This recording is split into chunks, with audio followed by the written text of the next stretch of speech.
January 30th, 1649 was a somber day for most in London. King Charles I, Charles Stuart, who had been born in 1600, and since the time he was 3 years old, had been in the royal palace, was meeting his fate. He became king himself in 1625, but immediately got into arguments over the growing and powerful Parliament that he needed in order to levy taxes, in order to finance various wars, military improvements, and other infrastructure, as well as his own expenses. This led to war, and from 1642 to 1645, the forces of the king and the forces of Parliament fought a battle all over the countryside in England. He lost that war.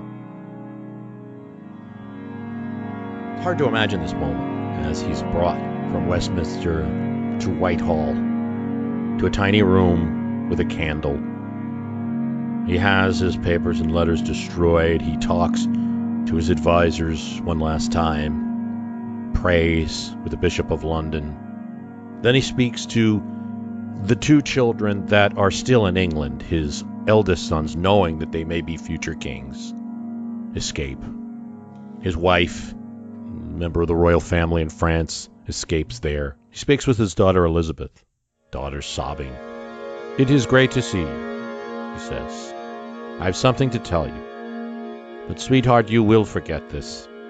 "No," she replies, I will never forget this for the rest of my life." "Tell your brother to obey your older brother," this is Charles II he's referring to, "as sovereign." Seeing her crying, he says, "No, this will be a glorious death for the laws and liberty of the land." His son Henry, youngest, comes in. He tells him, "Son, they will now cut off your father's head." He had offered no defense at trial. He had not accepted the authority of the court. "By what authority am I tried?" he told the prosecutors. "The prisoner will not require." They merely wanted a pleading from him, which he refused to give. "By what authority am I tried? For if power without laws may make law, then I do not know what subject in England there is that may be sure of his life." "You are in a court," he was assured. "I see before me a power," he said. The sergeant was ordered to take away the prisoner. There were still negotiations. Scots, the French, the Dutch Republic, the Venetian Republic, all were asking for Charles's life. But the parliamentary forces in London and the increasing radicalization, the levelers movement, seeking to level the elites and equalize power among those in the army, were influential at this point.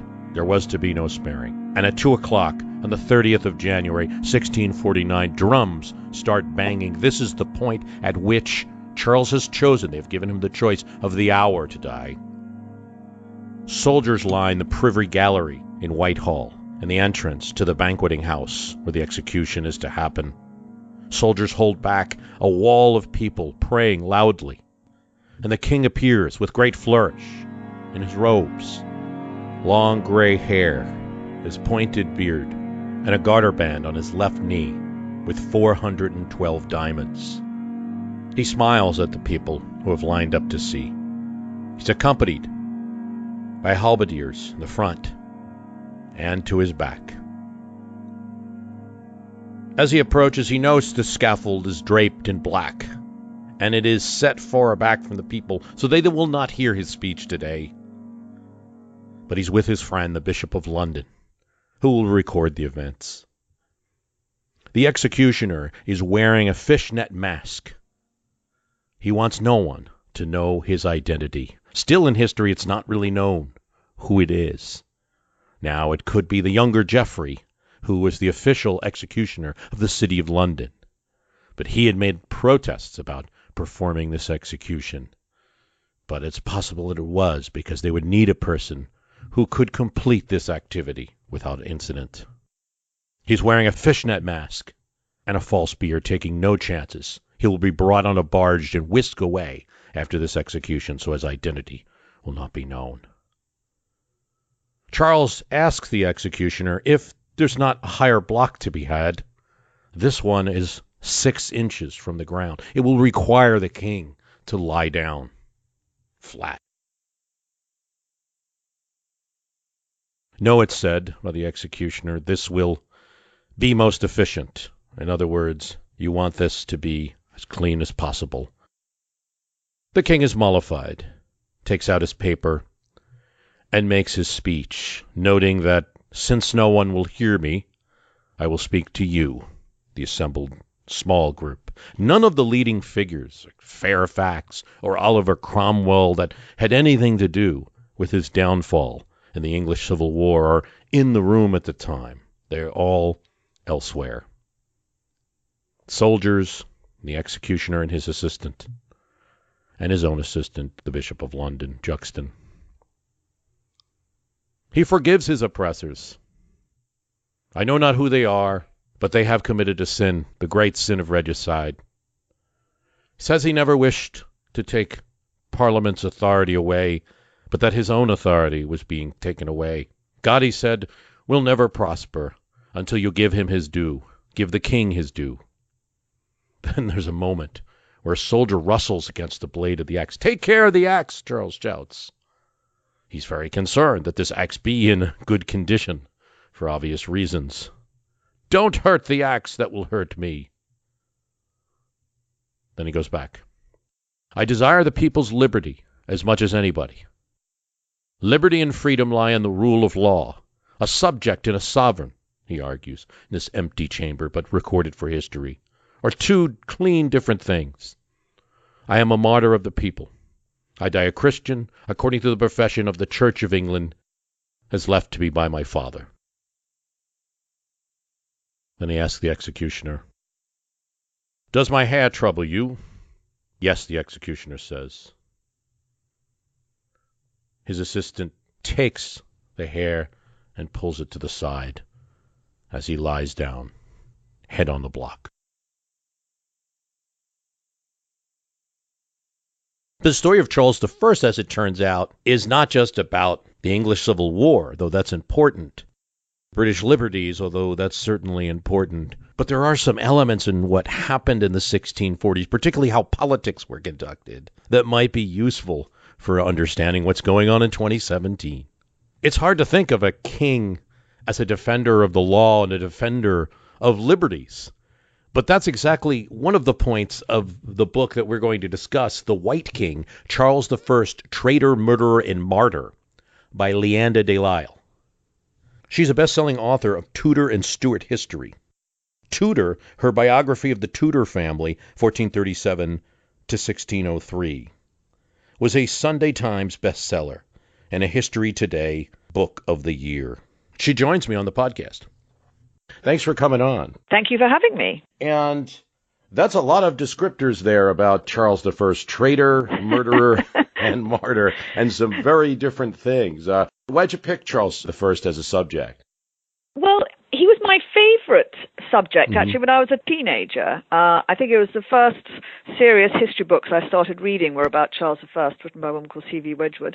And I thought the time had come to revisit Charles again now. In the United States, we're just not very king-friendly, having earned our independence, fighting a king. I do think yours presents a little bit of a different image. Charles I is not only perhaps someone who met a bad fate, but also perhaps someone who was defending the rights of minorities. Well, he had virtues as well as failings, as most of us do. He was a decent man. That's one of the things. I mean, he was highly principled. He was extremely brave. He failed as a king in the end, and he had his head chopped off. So he certainly got punished for it. But he wasn't a failure every moment of his life, and he had successes as well as failures. And those who replaced him didn't do a much better job. Talk a bit about how he got into trouble. Well, I think that there was trouble brewing before Charles became king. That was part of the problem. There were people who had wanted to take power away from the crown, ostensibly for Parliament or perhaps for themselves, since the reign of Elizabeth. And it was Charles's fate to have to confront them during his own reign. So the story of the Tudors really was still hadn't really found its resolution until the reign of Charles I. That's interesting, yeah. Yes, I think the problem was one of essentially about religion and politics and where exactly the power and sovereignty lay, how much of it lay in the person of the king, how much of it was mixed. There was a mixed form of sovereignty between the king and parliament, and where the balance of power should lie. That was a part of the problem, and there was a breakdown in trust, which meant that rather than listening to each other, people stopped listening to each other, and it ended up in a sort of horrific civil war. And Charles was not a great political navigator between some of these forces of the parliament that the members of parliament that wanted more power and those who did support the monarchy. He was very bad at reading people. I think that was one of the problems with Charles. He couldn't read people easily, and so that made him lack confidence in dealing with people politically. And he also lacked ruthlessness in the sense that he was loath to cut off heads. So where the Tudors were at once brilliant at knowing who to please and when, they were also very good at knowing who to kill and when, and would do so without a moment's hesitation. Whereas Charles was quite reluctant on the whole to chop off heads and disembowel people in public. And it is interesting to see in all of the conflict that's going to happen between the Roundheads and the Cavaliers and the English Civil War. Definitely, if it's thought of at all in the United States, there's probably a romantic image of it, and we have some history with people shouting Cromwell and during our own revolution and citing it's on that side of history. It was interesting to see some New World connections, that there were some people who some of the proponents of the New World were operating against the king, and then some people were even coming back from the Massachusetts colony to go fight in the old country. Yes, and I know I found that very interesting. Exactly, when we know about the Puritans leaving England and arriving in New England, we don't hear so much about them going back again, but they very much did, and they played a very important part in the English Civil War. They were leading figures as soldiers and politicians. They were absolutely in the heart of the action, and were very much involved in bringing Charles down, and in the end in chopping off his head. And, this is the 1640s, so that really the Massachusetts colony had just formed, and already there was interest in from the Connecticut colony and others to come back and fight.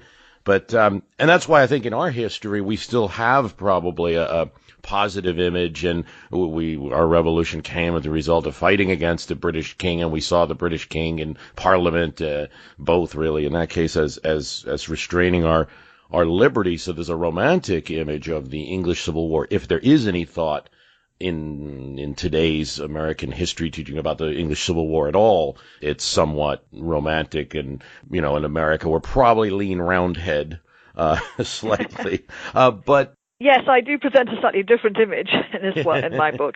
And that's what I think. So perhaps there's a different way to see things, because behind the cause against Charles I, there is also a lot of radical, and not a radically progressive group, but a radically unprogressive group, religious fanatics, people who wanted to restrict rights and seize power for themselves. Maybe you could talk about the people behind the Roundhead cause and the Puritans and the like.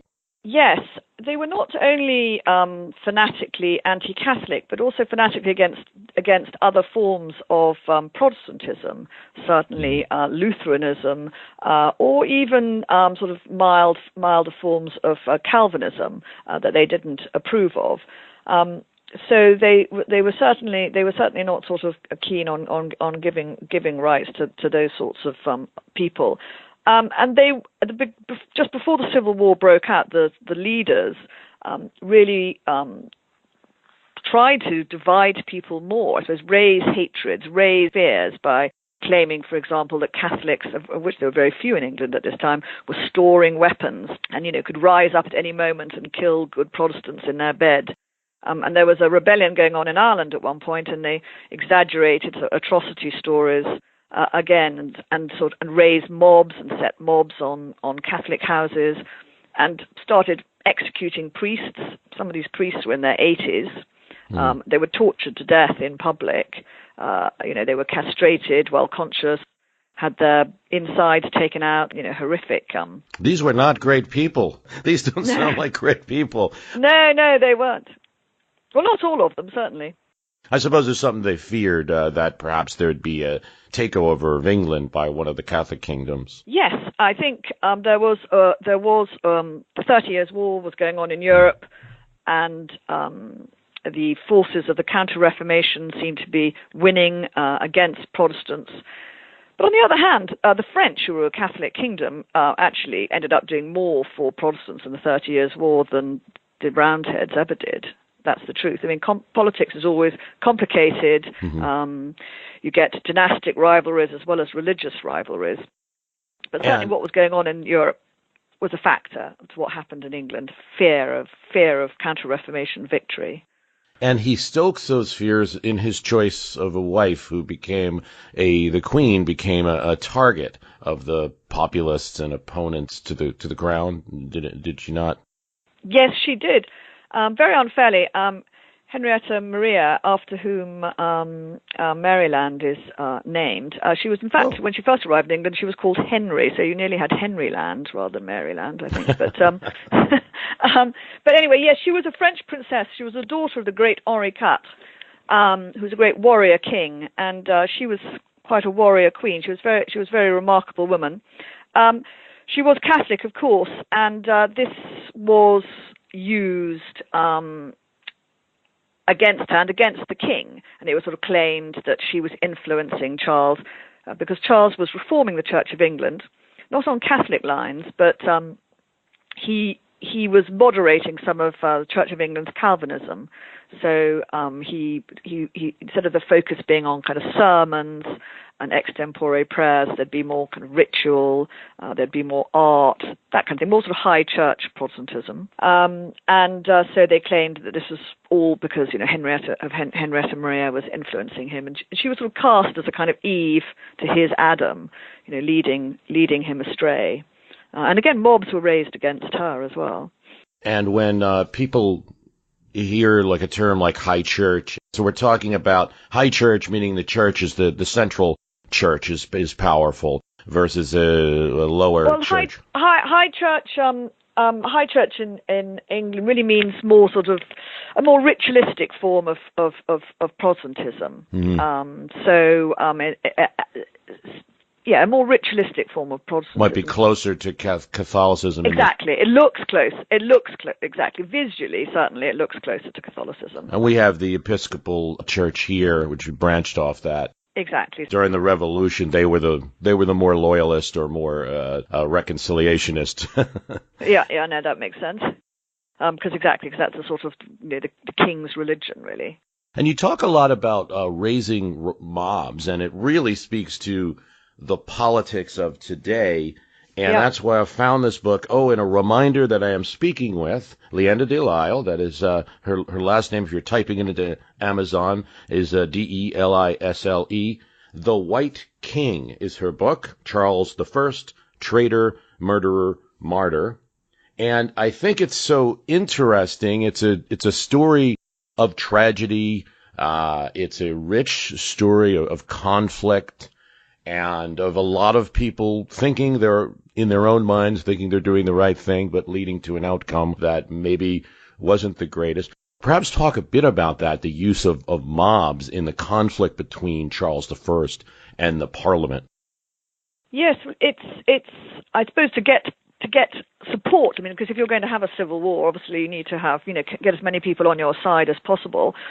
So the kind of Roundhead side, the so-called parliamentarian side, although I should say there was only a portion of Parliament who supported the opposition to the king, thought really deliberately to be divisive and look for things that people were afraid of, for example, the Counter-Reformation in Europe, but it would also employ mobs. Really, these mobs this was organized violence, that they would raise them and they would call them and they would send them to descend on Parliament, to bully MPs into voting the way the opposition wanted, or to intimidate the king and the queen, the king in particular, when they wanted, for example, him to execute his leading minister. Oh, the Earl of Strafford. That's right. That's right.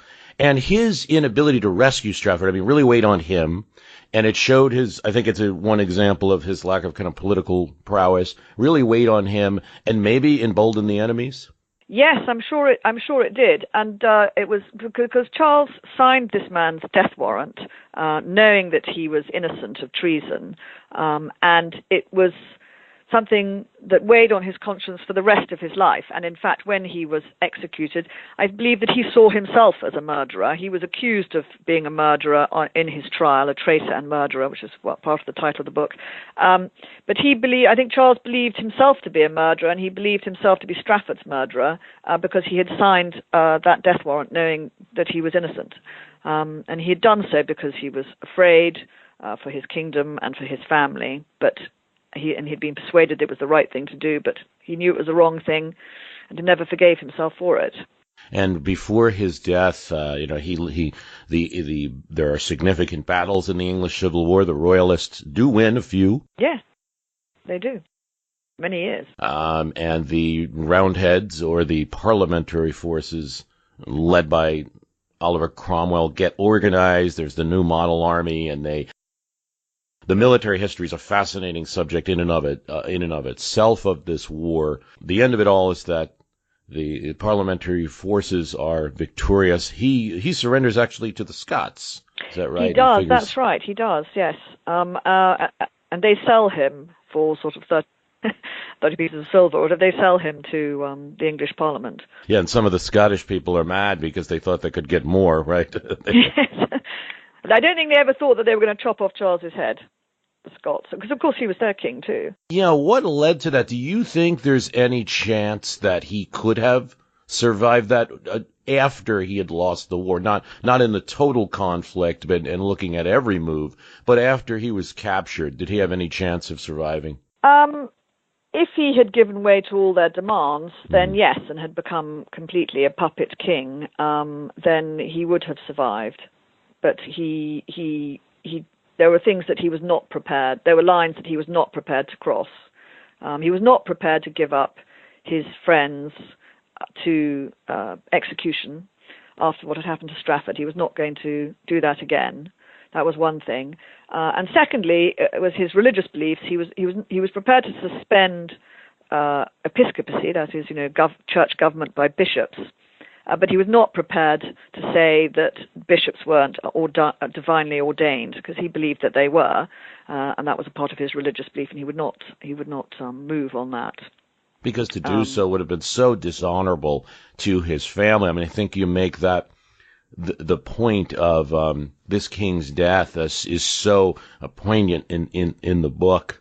And that moment, which really, and I'm sure there have been movies, but it just does read like a movie scene where he gives his last goodbyes to his wife, his family, to his friends. And he goes to death proud in a sense because he's standing up for the long history of his family, but also the protection of minorities and people. It's not so much for minorities, but he believed that he represents the law.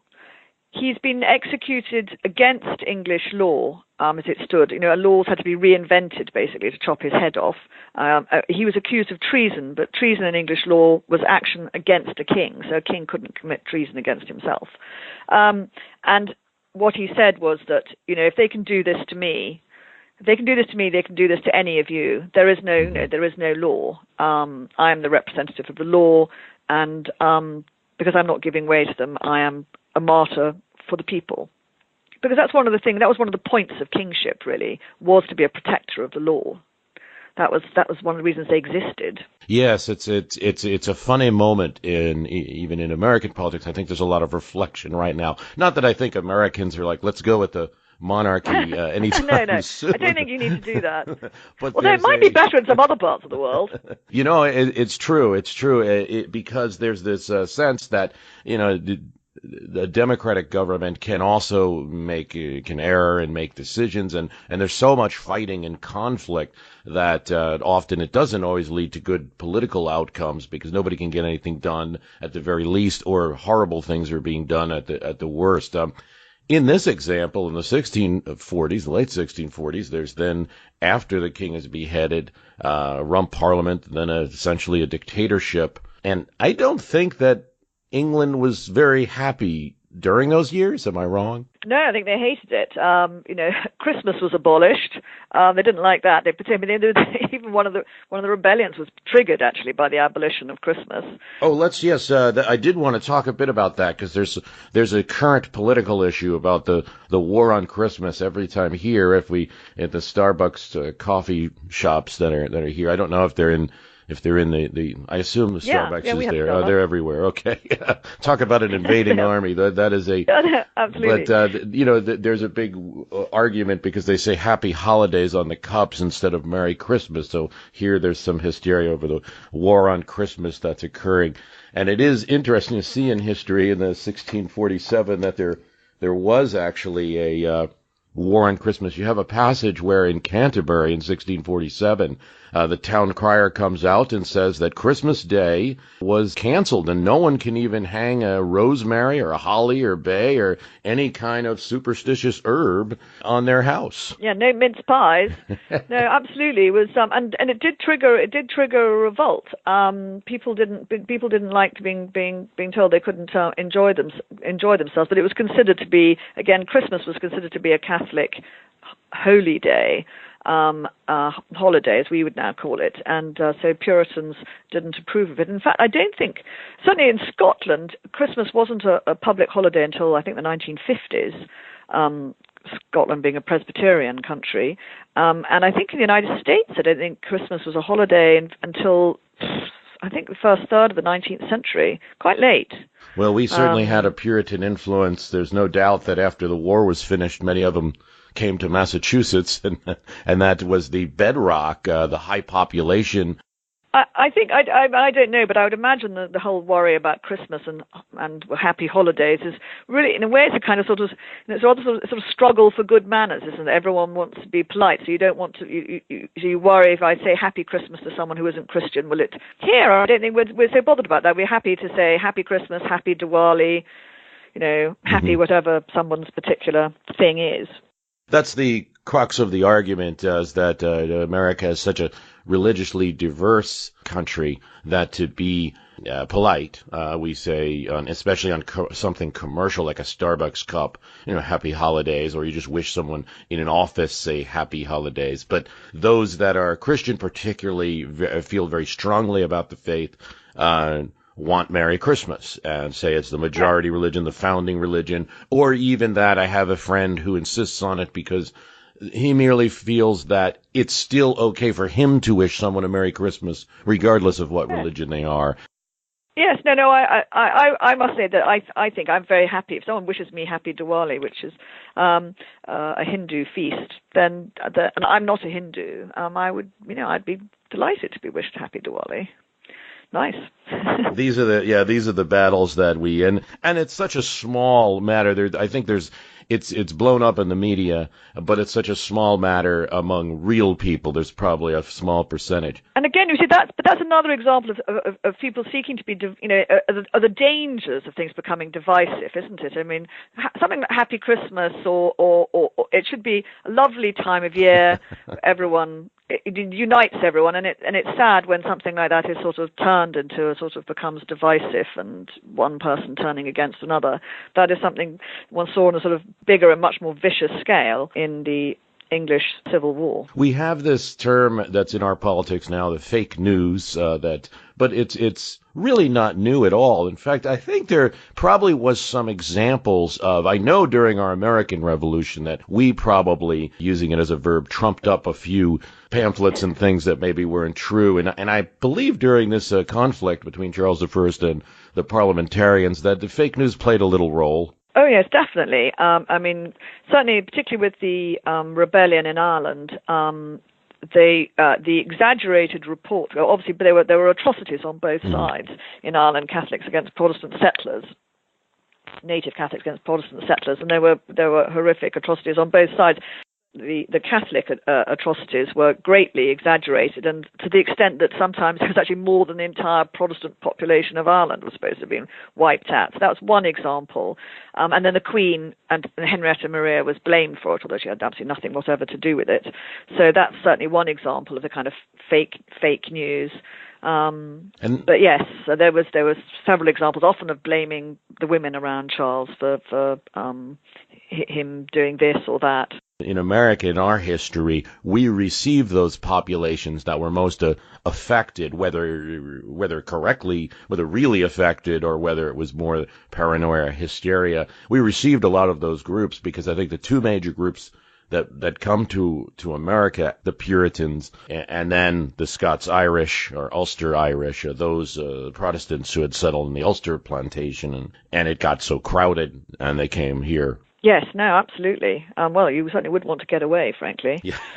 Yes, I think where we're lucky now is that with the democracies we both have, whether it's a republican democracy in your case or a constitutional monarchy in ours, is that we can trust when somebody is elected. They'll be elected by a majority, but they will rule for everyone, the majority and the minority, and we trust that they will protect the law for everyone, and then at the end of the X number of years, they will give up power calmly and move on, and we don't go and sort of hunt them down and murder them in their bunker or whatever, as if they were mad dictators.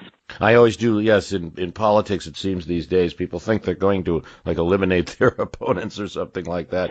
And this is definitely, among other things, I think your story and the story of Charles I.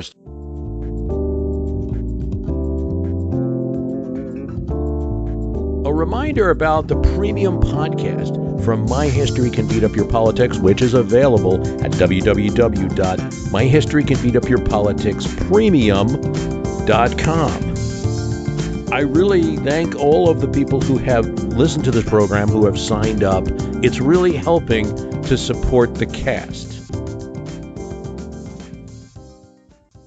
A more general point, but we had kind of alluded to it quickly, that maybe some countries out there might be better even under a nice monarchy than anything else that they might have. And of course, only joking about it, America, some Americans looking to some other model. But I've always had this theory that, I'll give an example, that you have the National Health Service in your country. We have had a lot of trouble trying to establish national health insurance, or there are large groups of the population that don't even want such a concept of a centralized health system, or even a health system for everyone. It's like you have to earn it. This is, if you want health care, go out and work and the like. I do sometimes think that it may have been easier to establish something like a national health care or some protection for people in a country where people are subjects, where there is a one person whose job it is to take care for the people. Whereas in an absolute democracy where it's just, men and women governing men and women, there's not the concept of care may not be there enough. And it's like, well, we're all equal, so if you want something, work for it. Well, I do sometimes wonder if monarchy wouldn't work better in some parts of the world which are sort of pre-democratic, where if you look at Iraq, for example, now that we have sort of introduced democracy, but then it becomes one side, it becomes Sunni against Shia, but the Shia don't feel the Sunnis are ruling for all of them and are prepared to look after all of them. You have that kind of division, and that can be a problem when you have democracy in a country which hasn't got any history of it. I don't know whether a sort of monarchical system would work better there. I don't know, but it's a thought. But I'm not sure that I would agree with you that monarchy makes people more caring than republics, because I think there are plenty of countries in Europe that also have a health system, a national health system. I have to say that coming from Britain, I simply cannot understand. I cannot understand why it's such a big thing in the United States. I would say I'm really quite small c conservative. So I'm certainly not a sort of mad, crazed radical, but very far from it, I would say. But it seems to me that there are people who are unable to work, or they lose their jobs, or they become sick with a chronic illness. I have to say, I do think the National Health Service is a wonderful system. You can have private health insurance as well. So I don't know if you want to have plastic surgery, or you want to jump the queue, to deal with your stubbed toe, or whatever it might be, you can go and do it. But if you have a heart attack in the street, or you have cancer or something, you're going to be looked after. And if you've lost your job, you'll still be looked after. Yeah, my sense is what I had spoken to earlier. It might even be a result of the English Civil War, or the reaction to it, or the fact that we received so many people in the American population that came from a fight against central government in one form or another, either in. And it's because it's central, is it? Is that the worry? I think that's a big worry. Yes, that the argument that will commonly be heard is that I don't want Washington picking out what doctor I go to, and even though that's normally not the case where it happens. But you can have both. I mean, you can have the national health system, and you can also have private health insurance. You can have both. I mean, we do here. But I'm slightly sort of getting off the point here. But I do find it. I think it's a mark of how foreign I am, really. I suppose that I don't really understand why people are so fearful of a national health system. Maybe they're worried by the expense. The expense, these all figure in, and even the idea of mixing the private and the national, like you say, is definitely something that's often on the table, all of those options. But I think we're very rights-grounded here. I think we're very individualist, and I think that whether people admit it or not, it's so much in our DNA, really, historical DNA. Even as we are suburbans driving minivans and going to the Starbucks and the Home Depot, I think we still have a frontier mentality in politics, and also a fighting kings mentality and a rights-based mentality, that my individual right above all, even my own care. My neighbor or my own health care being diminished is not as important as my freedom being extinguished is in the background. Whether people say it or not is in the background of so much thinking here. A little less on the East Coast and the West Coast than other parts, but it's I think that's probably the major factor. How does it? I don't understand how it extinguishes your freedom, because you pay taxes to have your roads built. I mean, of course, there's huge support for it as well. It's just one of those issues under conflict. Yes. I would say it's probably a smaller percentage. There's probably more that would support it. But the process of getting representatives elected who would also support it and paying for it and passing the legislation has been onerous, and really goes back to, at the same time that you passed the national health care in the 1940s, there was an attempt to do so, and President Truman was behind it. But there was a tremendous amount of business opposition to it, and just to kind of, again, a little bit of this individualistic mentality that if Washington's controlling it, it won't be good, that I'll be paying too much for my neighbors, that my neighbors will be getting plastic surgery on me. And certainly the idea, and this is very important to Charles, the idea of service, of looking after others. This was all a part of a hierarchical society. So, if you were a king or a nobleman or whatever, it wasn't just about, lucky old me, I'm king, or I'm a nobleman and I'm sort of better than you because I'm Lord Snooksbottom. I mean, you were expected to have, there were duties and responsibilities that went with that. And that was, you served and were obedient to the person above you, the king, if you were a nobleman, and you also cared, supposedly, and looked after those below you. You were, responsible for promoting the best of the people who worked for you, and you had a responsibility you had a duty of care, basically. It was supposed to be like Christ. It was supposed to reflect Christ, the servant king. numbers-wise, it's often said in the American Revolution, there's this thing, the third, and the third. In other words, a third for, a third against, a third in between. It's not really true. It's probably there's much more support for the revolution. Definitely in some geographic areas, the support was tremendous. So it's not as even as that. But what do you think in the English Civil War? Were the people generally Roundheads, or was it just a small group controlling things that made that war happen? The mass of the people, you mean? I think quite a lot of them were fairly neutral. Quite a lot of people went to war because they thought they'd earn a few quid, and it sounded a bit less dull than sitting at home on the farm. I mean, just like young men never change, do they? Really? That was in the American Revolution as well. Some of it was for the pay. I was just looking at Battle of Concord, and there were two people who were indigents that were being paid by the town of Lincoln, Massachusetts, and as soon as the Battle of Concord came along, they lucked out because now they're in the army and they're getting a paycheck. I don't think the revolution was on their minds at all. No, exactly. So you had an element of that, but you also had people, particularly in actually the richer parts of England, who were more parliamentarian, and then people in the north and the west who were more largely royalist. There were sort of little pockets of different people in different places, but that was sort of geographically largely the case. But then you also got people changing sides. So in the north of England, when the Scots turned royalist, having been on the parliamentarian side, then the north, who hated the Scots, hated the Scottish invaders, then wouldn't rise a second time for the king.